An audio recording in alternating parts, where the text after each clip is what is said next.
Breaking news. आज सकाळी जसेच सराफ बाजाराचे दर जाहीर झाले तसे व्यापारी आणि गुंतवणूकदारांच्या वर्तुळामध्ये एक मोठी चर्चा सुरू झाली।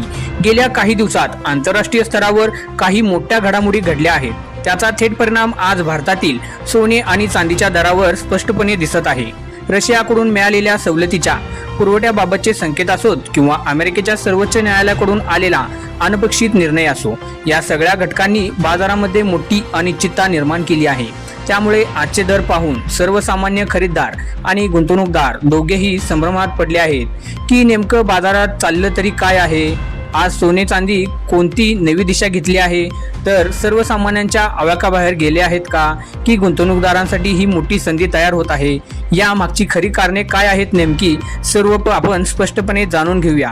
आजच्या या विशेष रिपोर्टमध्ये आपण या सर्व घडामोडींचा सविस्तर उलगडा करणार आहोत। त्याचबरोबर तुमच्या खिशाशी थेट संबंधित असलेला सर्वात महत्त्वाचा अपडेट देखील आपण जाणून घेणार आहोत। आजच्या व्हिडिओमध्ये आपण 18 कॅरेट तसेच 22 कॅरेट आणि 24 कॅरेट सोन्याचे दर, ताजे दर आपण पाहणार आहोत। तसेच चांदीच्या दरामध्ये नेमकी किती हालचाल झाली आहे त्याचाही आपण आढावा घेणार आहे। आणि सर्वात मोठा प्रश्न, येणाऱ्या काळामध्ये सोने स्वस्त होणार की अजून महाग होणार।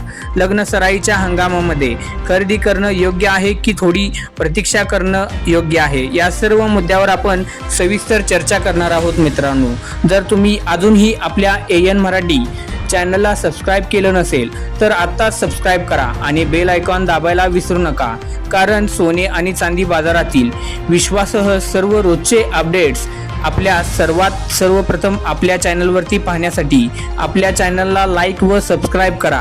चला तर मग सुरुवात करूया। आजचे चांदीचे दर काय आहेत। भारतीय सराफ बाजारामध्ये उपलब्ध माहितीनुसार आज चांदीचे दर पुढील प्रमाणे आहेत मित्रांनो। चला 1 ग्रॅम चांदी 270 रुपये, तसेच 8 ग्रॅम चांदी 2160 रुपये, त्याचबरोबर 10 ग्रॅम चांदी 2700 रुपये, तसेच 100 ग्रॅम चांदी 27,000, त्याचबरोबर 1 किलो चांदी 2,70,000 रुपये। अनेक जण विचारत आहेत की चांदी एवढी वेगाने का वाढत आहे। मित्रांनो, चांदी हा केवळ दागिन्यापुरती मर्यादित राहिलेली नाही, ही एक महत्त्वाची औद्योगिक धातू बनली आहे। सोलर पॅनेल्स, इलेक्ट्रॉनिक वाहनांच्या बॅटरी आणि AI चिप्स तयार करण्यासाठी चांदीचा वापर मोठ्या प्रमाणात होत आहे। त्याचबरोबर मित्रांनो, मेक्सिको आणि पेरू यासारख्या प्रमुख उत्पादक देशांमध्ये उत्पादन घट झाली आहे, पण जागतिक मागणी वाढत आहे। त्यामुळे चांदीमध्ये सोन्यापेक्षा जास्त तेजी दिसून येत आहे। त्याचबरोबर सोन्याच्या बाजारात सुद्धा आता एक मोठी बातमी आली आहे। ती म्हणजे आता सोन्याच्या बाजारातून एक मोठी बातमी समोर येत आहे। ती म्हणजे आतापर्यंत भारतीय बाजाराला रशियाकडून सवलतीच्या दरामध्ये सोने मिळत होते। जागतिक निर्बंधांमुळे रशिया, भारत आणि चीन सारख्या देशांना तुलनेत स्वस्त दरामध्ये पुरवठा होत होता, पण आता मात्र या सवलतीच्या मार्गावर मर्यादा येण्याची शक्यता वर्तवली जात आहे।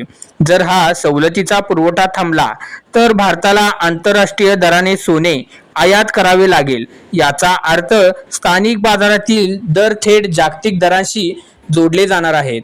त्याचबरोबर अमेरिकेतून सुद्धा एक आता मोठा धक्का आलेला आहे।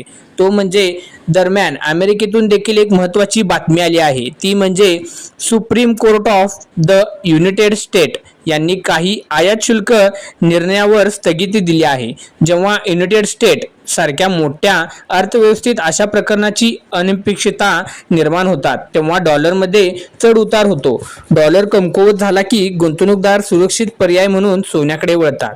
हा वाढीला जागतिक मागणीचा थेट परिणाम आपल्या स्थानिक बाजारावर दिसत आहे। त्याचबरोबर आता जाणून घेऊया मित्रांनो, 18 कॅरेट सोन्याचे रेट काय आहेत ते। हलके आणि डिझायनर दागिने पसंत करण्यासाठी 18 कॅरेट सोने लोकप्रिय आहे। चला तर मग आजचे दर काय आहेत जाणूया। 1 ग्रॅम 12,361 रुपये, तसेच 8 ग्रॅम 98,880 रुपये, त्याबरोबरच 10 ग्रॅमचा रेट आहे 1,23,690 रुपये, त्याचबरोबर 100 ग्रॅम सोन्याचा रेट आहे 12,36,100 रुपये, आता त्याचबरोबर 24 कॅरेटचे आजचे ताजे दर काय आहेत जाणून घेऊया. 24 कॅरेट सोने 1,61,380 रुपये प्रति 10 ग्रॅम सामान्य बाजारात दर आहे किंवा स्त्रोत्रानुसार अंदाजे 16,189 रुपये प्रति 1 ग्रॅम. याचा अर्थ 10 ग्रॅम रूपांतर करून पहा. हे दर बुलियन व्यापारी बाजार स्तरावर आहेत आणि शोरूममध्ये मेकिंग चार्जेस प्लस GST असल्याचे प्रत्यक्षात खरेदी करणं थोडं जास्त असू शकतं. मित्रांनो, सर्वात आता मोठा प्रश्न म्हणजे पुढे काय आहे तो. सध्याच्या परिस्थितीमध्ये तांत्रिक विश्लेषण आणि बाजारातील संकेत असे दर्शवत आहेत की जवळच्या काळामध्ये मोठी घसरण होण्याची शक्यता कमी आहे. सरकारने आता आयात शुल्क दिलेली सवलत आंतरराष्ट्रीय अस्थिरतेमुळे पूर्णपणे परिणामकारक ठरलेली नाही. जगातील युद्धजन्य परिस्थिती, केंद्रीय बँकांची सवलती आणि सोन्याची खरेदी आणि चलनातील चढउतार यामुळे सोन्याला मजबूत आधार मिळत आहे. मित्रांनो, बाजार सध्या संवेदनशील टप्प्यावर आहे, त्यामुळे खरेदी किंवा गुंतवणूक करताना घाई न करता योग्य सल्ला आणि माहिती घेणं गरजेचं आहे. अशा सखोल आणि विश्वासासह अपडेटसह AN मराठी सोबत कायम जोडून राहा. व्हिडिओ आवडला असेल तर आपल्या व्हिडिओला लाईक करा, तुमचं मत कमेंटमध्ये नक्की सांगा आणि चॅनलला सबस्क्राईब करायला विसरू नका. पुढील अपडेटसह पुन्हा भेटूया. धन्यवाद मित्रांनो.